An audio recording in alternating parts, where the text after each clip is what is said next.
পিরোজপুর প্রতিনিধি থেকে পাঠানো তথ্যচিত্রে জানা গেছে কেন্দ্রীয় কমিটির নির্বাহী সদস্য এলিজা জামানের বিরুদ্ধে মিথ্যা অপপ্রচারের প্রতিবাদে বিক্ষোভ ও মানববন্ধন অনুষ্ঠিত হয়েছে। অনুষ্ঠানটি সঞ্চালনা করেন কদমতলার সাবেক ইউনিয়ন চেয়ারম্যান আব্দুস সালাম।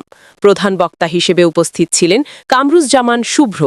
এ সময় মানববন্ধনে স্থানীয় বাংলাদেশ জাতীয়তাবাদী দল সহ বিভিন্ন অঙ্গ সংগঠনের নেতৃবৃন্দ অংশ নেন।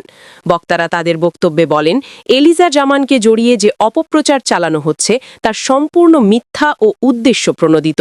তারা অবিলম্বে এই অপপ্রচার বন্ধের দাবি জানান এবং সংশ্লিষ্টদের বিরুদ্ধে যথাযথ ব্যবস্থা গ্রহণের আহ্বান জানান।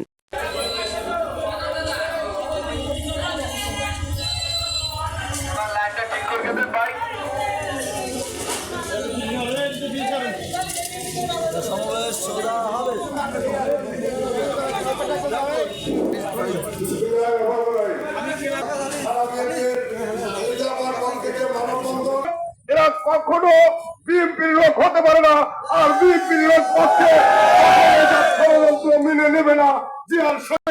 ভাই বন্ধু আমার, আজকে আপনারা অবগত আছেন, এলিজা যখন নির্বাচন করেছিল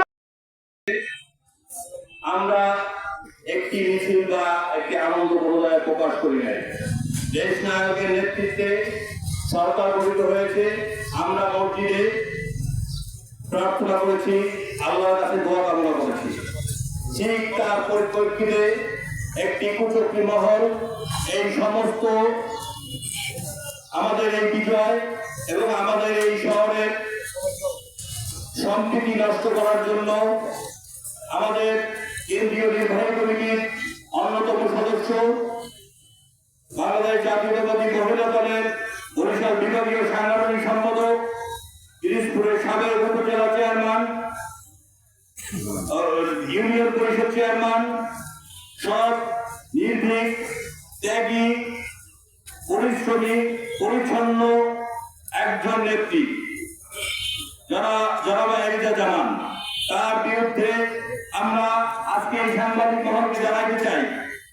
আপনারা দেখেছেন এই নির্বাচনে তার ভূমিকা, প্রতিটি কেন্দ্রে কেন্দ্রে সে প্রদক্ষিণ করেছে এবং ধানের শীষের বিজয় অর্জন করার জন্য সে অক্লান্ত পরিশ্রম করেছে।